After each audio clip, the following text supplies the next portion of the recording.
ਜਗਮੀਤ ਸਿੰਘ ਨੇ PM Justin Trudeau ਨੂੰ ਪੁੱਛਿਆ ਇੱਕ ਸਵਾਲ।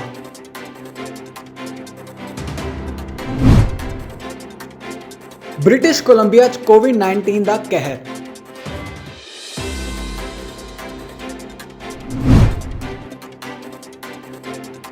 ਵੈਕਸੀਨ ਸਪਲਾਈ ਦੀ ਰੁਕਾਵਟ ਤੋਂ ਕੈਨੇਡਾ ਨੂੰ ਮਿਲੀ ਰਾਹਤ।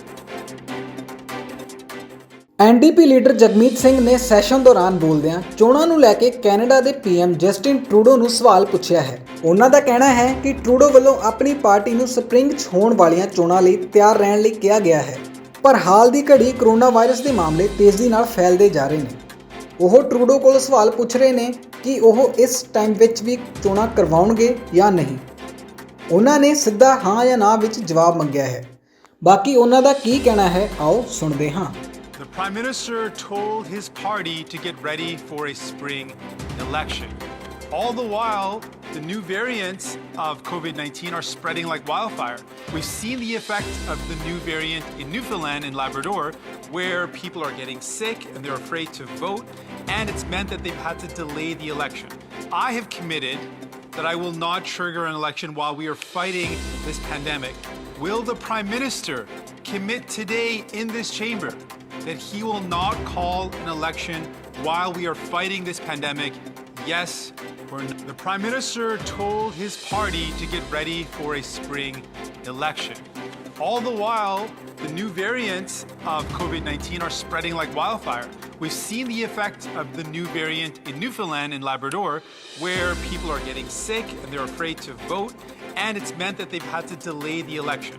I have committed that I will not trigger an election while we are fighting this pandemic.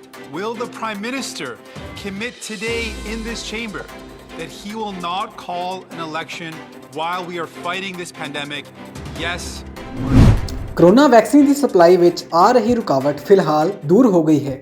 Canada the public health agency ਦੇ ਅਧਿਕਾਰੀਆਂ ਨੇ ਕਿਹਾ ਕਿ 2 ਪ੍ਰਵਾਨਿਤ ਟੀਕੇ ਨਿਰਮਾਤਾਵਾਂ ਵੱਲੋਂ ਜਾਣੀ ਕਿ ਫਾਈਜ਼ਰ ਅਤੇ ਮੋਡਰਨਾ ਤੋਂ ਕੋਵਿਡ-19 ਟੀਕੇ ਦੀਆਂ ਖੁਰਾਕਾਂ ਦੀ ਸਪਲਾਈ ਮੁੜ ਤੋਂ ਸ਼ੁਰੂ ਹੋ ਚੁੱਕੀ ਹੈ। ਕੈਨੇਡਾ ਦੇ ਟੀਕਾ ਲੌਜਿਸਟਿਕਸ ਦੀ ਅਗਵਾਈ ਕਰਨ ਵਾਲੇ military commander major general Danny Fortin ਨੇ ਕਿਹਾ ਕਿ ਫਾਈਜ਼ਰ ਟੀਕੇ ਦੀਆਂ 4 ਲੱਖ ਤੋਂ ਵੱਧ ਖੁਰਾਕਾਂ ਇਸ ਹਫ਼ਤੇ ਕੈਨੇਡਾ ਪਹੁੰਚ ਚੁੱਕੀਆਂ ਹਨ। ਦਸੰਬਰ 'ਚ ਸ਼ਿਪਮੈਂਟ ਸ਼ੁਰੂ ਹੋਣ ਤੋਂ ਬਾਅਦ ਇਹ ਸਭ ਤੋਂ ਵੱਡੀ ਸਿੰਗਲ ਸਪੁਰਦਗੀ ਹੈ। ਫੋਰਟਿਨ ਨੇ ਕਿਹਾ ਕਿ ਦੋਵੇਂ ਕੰਪਨੀਆਂ ਮਾਰਚ ਦੇ ਅਖੀਰ ਤੱਕ ਕੁੱਲ 6 ਮਿਲੀਅਨ ਖੁਰਾਕਾਂ ਯਾਨੀ ਕਿ ਫਾਈਜ਼ਰ ਤੋਂ 4 ਮਿਲੀਅਨ ਅਤੇ ਮੋਡਰਨਾ ਤੋਂ 2 ਮਿਲੀਅਨ ਦੇ ਕੇ ਆਪਣੇ ਟੀਚਿਆਂ ਨੂੰ ਪੂਰਾ ਕਰਨ ਦੀ ਰਾਹ ਤੇ ਹਨ। PHC ਦੁਆਰਾ ਜਾਰੀ ਕੀਤੀ ਗਈ ਇੱਕ ਸਪੁਰਦਗੀ ਟਾਈਮਲਾਈਨ ਕਹਿੰਦੀ ਹੈ ਕਿ ਕੈਨੇਡਾ ਨੂੰ ਹੁਣ ਅਤੇ ਸਤੰਬਰ ਦੇ ਵਿਚਕਾਰ ਅਨੁਮਾਨਿਤ ਨਾਲੋਂ ਲੱਖਾਂ ਵਧੇਰੇ ਖੁਰਾਕਾਂ ਪ੍ਰਾਪਤ ਕਰਨੀਆਂ ਚਾਹੀਦੀਆਂ ਹਨ। ਫੋਰਟਿਨ ਨੇ ਕਿਹਾ, ਅਸੀਂ ਹੁਣ ਸੀਮਿਤ ਸਪਲਾਈ ਦੇ ਇਸ ਸਮੇਂ ਤੋਂ ਬਾਹਰ ਆ ਰਹੇ ਹਾਂ। ਇਹ ਬਸੰਤ ਅਤੇ ਗਰਮੀਆਂ ਲਈ ਸਪਲਾਈ ਦੀ ਬਹੁਤਾਤ ਹੈ, ਜਿੱਥੇ ਸਾਡੇ ਕੋਲ ਪ੍ਰਾਂਤਾਂ ਵਿੱਚ ਟੀਕਾਕਰਨ ਦੀਆਂ ਯੋਜਨਾਵਾਂ ਦਾ ਮਹੱਤਵਪੂਰਨ ਪੈਮਾਨਾ ਹੋ ਸਕਦਾ ਹੈ। ਫੈਡਰਲ ਸਰਕਾਰ ਵਿਰੋਧੀ ਹਾਕਮਾਂ ਅਤੇ ਹੋਰ ਆਲੋਚਕਾਂ ਦੇ ਦਬਾਅ ਹੇਠ ਆ ਗਈ ਸੀ ਕਿਉਂਕਿ ਦੇਸ਼ ਵਿੱਚ ਟੀਕੇ ਰੋਲ ਆਊਟ ਹੌਲੀ ਹੋ ਗਏ ਸਨ। ਫਾਈਜ਼ਰ ਨੇ ਜਨਵਰੀ ਵਿੱਚ ਟੀਕਿਆਂ ਦੀ ਸਪਲਾਈ ਘਟਾ ਦਿੱਤੀ ਸੀ। ਮੋਡਰਨਾ ਨੇ ਵੀ ਹਾਲ ਦੇ ਹਫ਼ਤਿਆਂ ਵਿੱਚ ਇਸ ਦੇ ਮਾਲ ਦੀ ਸਪਲਾਈ ਨੂੰ ਘਟਾ ਦਿੱਤਾ। ਪਿਛਲੇ ਸ਼ਨੀਵਾਰ ਤੱਕ ਸਿਰਫ 2.7% ਕੈਨੇਡੀਅਨਾਂ ਨੂੰ ਇੱਕ ਟੀਕੇ ਦਾ ਸ਼ਾਟ ਮਿਲਿਆ ਸੀ ਅਤੇ 1% ਤੋਂ ਵੀ ਘੱਟ ਆਬਾਦੀ ਨੇ ਦੋਵੇਂ ਖੁਰਾਕਾਂ ਪ੍ਰਾਪਤ ਕੀਤੀਆਂ। ਬ੍ਰਿਟਿਸ਼ ਕੋਲੰਬੀਆ 'ਚ ਕੋਵਿਡ-19 ਦੇ ਕੇਸ ਵਧਦੇ ਨਜ਼ਰ ਆ ਰਹੇ ਹਨ, ਪਰ ਹਸਪਤਾਲ ਵਿੱਚ ਭਰਤੀ ਹੋਣ ਦੀ ਗਿਣਤੀ ਸਥਿਰ ਹੈ। ਸੂਬਾਈ ਸਿਹਤ ਅਫਸਰ ਡਾਕਟਰ ਬੋਨੀ ਹੈਨਰੀ ਅਤੇ ਸਿਹਤ ਮੰਤਰੀ ਐਡਰੀਅਨ ਡਿਕਸ ਨੇ ਵੀਰਵਾਰ ਨੂੰ 617 ਨਵੇਂ ਕੇਸਾਂ ਦਾ ਐਲਾਨ ਕੀਤਾ। ਨਾਲ ਹੀ 4 ਹੋਰ ਮੌਤਾਂ ਦੀ ਪੁਸ਼ਟੀ ਵੀ ਕੀਤੀ ਹੈ। ਨਵੇਂ ਕੇਸਾਂ ਵਿੱਚੋਂ 488 ਲੋਅਰ ਮੇਨਲੈਂਡ ਦੇ ਹਨ, ਜਦੋਂ ਕਿ ਉੱਤਰੀ ਸਿਹਤ ਖੇਤਰ ਵਿੱਚ 92 ਹਨ। ਹੈਨਰੀ ਅਤੇ ਡਿਕਸ ਨੇ ਲੋਕਾਂ ਨੂੰ ਕੋਵਿਡ-19 ਦੇ ਨਿਯਮਾਂ ਤੋਂ ਫਿਰ ਜਾਣੂ ਕਰਵਾਇਆ ਹੈ ਅਤੇ ਉਹਨਾਂ ਨੂੰ ਕਿਹਾ ਹੈ ਕਿ ਨਿਯਮਾਂ ਦੀ ਪਾਲਣਾ ਕਰਨ, ਮਾਸਕ ਪਹਿਨਣ ਅਤੇ ਸਮੇਂ-ਸਮੇਂ ਸਿਰ ਹੱਥ ਧੋਣ। ਮਿਸ਼ਨ ਮੈਮੋਰੀਅਲ ਹਸਪੀਟਲ ਅਤੇ ਫਲੈਟਵੁੱਡ ਵਿਲਾ ਵਿਖੇ ਨਵੇਂ ਸਿਹਤ ਦੇਖਭਾਲ ਵਿੱਚ ਕੋਵਿਡ-19 ਆਊਟਬ੍ਰੇਕ ਘੋਸ਼ਣਾ ਕੀਤੀ ਗਈ ਹੈ। Simon Fraser university child care centre ਵਿਖੇ ਇੱਕ ਕਮਿਊਨਿਟੀ ਆਊਟਬ੍ਰੇਕ ਦਾ ਐਲਾਨ ਕੀਤਾ ਗਿਆ ਹੈ। ਸੂਬੇ 'ਚ 224 ਲੋਕ ਹਸਪਤਾਲ ਵਿੱਚ ਹਨ ਅਤੇ 60 ਇੰਟੈਂਸਿਵ ਕੇਅਰ ਯੂਨਿਟ 'ਚ ਦਾਖਲ ਹਨ। ਸਿਹਤ ਅਧਿਕਾਰੀਆਂ ਦਾ ਕਹਿਣਾ ਹੈ ਕਿ ਸੂਬੇ 'ਚ ਲਗਭਗ 1,80,000 ਟੀਕੇ ਦੀਆਂ ਖੁਰਾਕਾਂ ਦਿੱਤੀਆਂ ਗਈਆਂ ਹਨ। ਐਨਡੀਪੀ ਲੀਡਰ ਜਗਮੀਤ ਸਿੰਘ ਨੇ ਸੈਸ਼ਨ ਦੌਰਾਨ ਬੋਲਦਿਆਂ ਚੋਣਾਂ ਨੂੰ ਲੈ ਕੇ ਕੈਨੇਡਾ ਦੇ ਪੀਐਮ ਜਸਟਿਨ ਟਰੂਡੋ ਨੂੰ ਸਵਾਲ ਪੁੱਛਿਆ ਹੈ। ਉਹਨਾਂ ਦਾ ਕਹਿਣਾ ਹੈ ਕਿ ਟਰੂਡੋ ਵੱਲੋਂ ਆਪਣੀ ਪਾਰਟੀ ਨੂੰ ਸਪਰਿੰਗ 'ਚ ਹੋਣ ਵਾਲੀਆਂ ਚੋਣਾਂ ਲਈ ਤਿਆਰ ਰਹਿਣ ਲਈ ਕਿਹਾ ਗਿਆ ਹੈ, ਪਰ ਹਾਲ ਦੀ ਘੜੀ ਕਰੋਨਾ ਵਾਇਰਸ ਦੇ ਮਾਮਲੇ ਤੇਜ਼ੀ ਨਾਲ ਫੈਲਦੇ ਜਾ ਰਹੇ ਨੇ। ਉਹ ਟਰੂਡੋ ਕੋਲ ਸਵਾਲ ਪੁੱਛ ਰਹੇ ਨੇ ਕਿ ਉਹ ਇਸ ਟਾਈਮ ਵਿੱਚ ਵੀ ਚੋਣਾਂ ਕਰਵਾਉਣਗੇ ਜਾਂ ਨਹੀਂ। ਉਹਨਾਂ ਨੇ ਸਿੱਧਾ ਹਾਂ ਜਾਂ ਨਾ ਵਿੱਚ ਜਵਾਬ ਮੰਗਿਆ ਹੈ। ਬਾਕੀ ਉਹਨਾਂ ਦਾ ਕੀ ਕਹਿਣਾ ਹੈ, ਆਓ ਸੁਣਦੇ ਹਾਂ। The Prime Minister told his party to get ready for a spring election.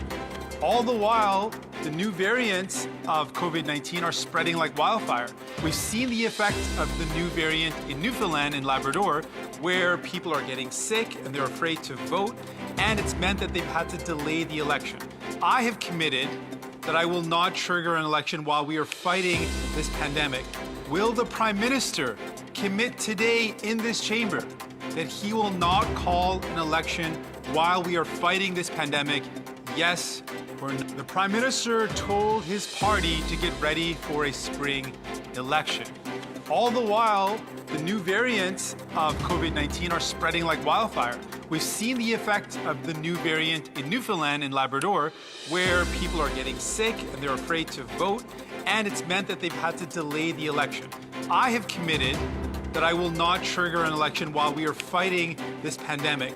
Will the Prime Minister commit today in this chamber that he will not call an election while we are fighting this pandemic? Yes. Corona vaccine the supply ਵਿੱਚ ਆ ਰਹੀ ਰੁਕਾਵਟ ਫਿਲਹਾਲ ਦੂਰ ਹੋ ਗਈ ਹੈ। Canada ਦੀ public health agency ਦੇ ਅਧਿਕਾਰੀਆਂ ਨੇ ਕਿਹਾ ਕਿ 2 ਪ੍ਰਮਾਣਿਤ ਟੀਕੇ ਨਿਰਮਾਤਾਵਾਂ ਵੱਲੋਂ ਜਾਣੀ ਕਿ ਫਾਈਜ਼ਰ ਅਤੇ ਮੋਡਰਨਾ ਤੋਂ ਕੋਵਿਡ-19 ਟੀਕੇ ਦੀਆਂ ਖੁਰਾਕਾਂ ਦੀ ਸਪਲਾਈ ਮੁੜ ਤੋਂ ਸ਼ੁਰੂ ਹੋ ਚੁੱਕੀ ਹੈ। ਕੈਨੇਡਾ ਦੇ ਟੀਕਾ ਲੌਜਿਸਟਿਕਸ ਦੀ ਅਗਵਾਈ ਕਰਨ ਵਾਲੇ military commander major general Danny Fortin ਨੇ ਕਿਹਾ ਕਿ ਫਾਈਜ਼ਰ ਟੀਕੇ ਦੀਆਂ 4 ਲੱਖ ਤੋਂ ਵੱਧ ਖੁਰਾਕਾਂ ਇਸ ਹਫ਼ਤੇ ਕੈਨੇਡਾ ਪਹੁੰਚ ਚੁੱਕੀਆਂ ਹਨ। ਦਸੰਬਰ 'ਚ ਸ਼ਿਪਮੈਂਟ ਸ਼ੁਰੂ ਹੋਣ ਤੋਂ ਬਾਅਦ ਇਹ ਸਭ ਤੋਂ ਵੱਡੀ ਸਿੰਗਲ ਸਪੁਰਦਗੀ ਹੈ। ਫੋਰਟਿਨ ਨੇ ਕਿਹਾ ਕਿ ਦੋਵੇਂ ਕੰਪਨੀਆਂ ਮਾਰਚ ਦੇ ਅਖੀਰ ਤੱਕ ਕੁੱਲ 6 ਮਿਲੀਅਨ ਖੁਰਾਕਾਂ ਯਾਨੀ ਕਿ ਫਾਈਜ਼ਰ ਤੋਂ 4 ਮਿਲੀਅਨ ਅਤੇ ਮੋਡਰਨਾ ਤੋਂ 2 ਮਿਲੀਅਨ ਦੇ ਕੇ ਆਪਣੇ ਟੀਚਿਆਂ ਨੂੰ ਪੂਰਾ ਕਰਨ ਦੀ ਰਾਹ ਤੇ ਹਨ। PHC ਦੁਆਰਾ ਜਾਰੀ ਕੀਤੀ ਗਈ ਇੱਕ ਸਪੁਰਦਗੀ ਟਾਈਮਲਾਈਨ ਕਹਿੰਦੀ ਹੈ ਕਿ ਕੈਨੇਡਾ ਨੂੰ ਹੁਣ ਅਤੇ ਸਤੰਬਰ ਦੇ ਵਿਚਕਾਰ ਅਨੁਮਾਨਿਤ ਨਾਲੋਂ ਲੱਖਾਂ ਵਧੇਰੇ ਖੁਰਾਕਾਂ ਪ੍ਰਾਪਤ ਕਰਨੀਆਂ ਚਾਹੀਦੀਆਂ ਹਨ। ਫੋਰਟਿਨ ਨੇ ਕਿਹਾ, ਅਸੀਂ ਹੁਣ ਸੀਮਿਤ ਸਪਲਾਈ ਦੇ ਇਸ ਸਮੇਂ ਤੋਂ ਬਾਹਰ ਆ ਰਹੇ ਹਾਂ। ਇਹ ਬਸੰਤ ਅਤੇ ਗਰਮੀਆਂ ਲਈ ਸਪਲਾਈ ਦੀ ਬਹੁਤਾਤ ਹੈ, ਜਿੱਥੇ ਸਾਡੇ ਕੋਲ ਪ੍ਰਾਂਤਾਂ ਵਿੱਚ ਟੀਕਾਕਰਨ ਦੀਆਂ ਯੋਜਨਾਵਾਂ ਦਾ ਮਹੱਤਵਪੂਰਨ ਪੈਮਾਨਾ ਹੋ ਸਕਦਾ ਹੈ। ਫੈਡਰਲ ਸਰਕਾਰ ਵਿਰੋਧੀ ਹਾਕਮਾਂ ਅਤੇ ਹੋਰ ਆਲੋਚਕਾਂ ਦੇ ਦਬਾਅ ਹੇਠ ਆ ਗਈ ਸੀ ਕਿਉਂਕਿ ਦੇਸ਼ ਵਿੱਚ ਟੀਕੇ ਰੋਲ ਆਊਟ ਹੌਲੀ ਹੋ ਗਏ ਸਨ। ਫਾਈਜ਼ਰ ਨੇ ਜਨਵਰੀ ਵਿੱਚ ਟੀਕਿਆਂ ਦੀ ਸਪਲਾਈ ਘਟਾ ਦਿੱਤੀ ਸੀ। ਮੋਡਰਨਾ ਨੇ ਵੀ ਹਾਲ ਦੇ ਹਫ਼ਤਿਆਂ ਵਿੱਚ ਇਸ ਦੇ ਮਾਲ ਦੀ ਸਪਲਾਈ ਨੂੰ ਘਟਾ ਦਿੱਤਾ। ਪਿਛਲੇ ਸ਼ਨੀਵਾਰ ਤੱਕ ਸਿਰਫ 2.7% ਕੈਨੇਡੀਅਨਾਂ ਨੂੰ ਇੱਕ ਟੀਕੇ ਦਾ ਸ਼ਾਟ ਮਿਲਿਆ ਸੀ ਅਤੇ 1% ਤੋਂ ਵੀ ਘੱਟ ਆਬਾਦੀ ਨੇ ਦੋਵੇਂ ਖੁਰਾਕਾਂ ਪ੍ਰਾਪਤ ਕੀਤੀਆਂ। ਬ੍ਰਿਟਿਸ਼ ਕੋਲੰਬੀਆ 'ਚ ਕੋਵਿਡ-19 ਦੇ ਕੇਸ ਵਧਦੇ ਨਜ਼ਰ ਆ ਰਹੇ ਹਨ, ਪਰ ਹਸਪਤਾਲ ਵਿੱਚ ਭਰਤੀ ਹੋਣ ਦੀ ਗਿਣਤੀ ਸਥਿਰ ਹੈ।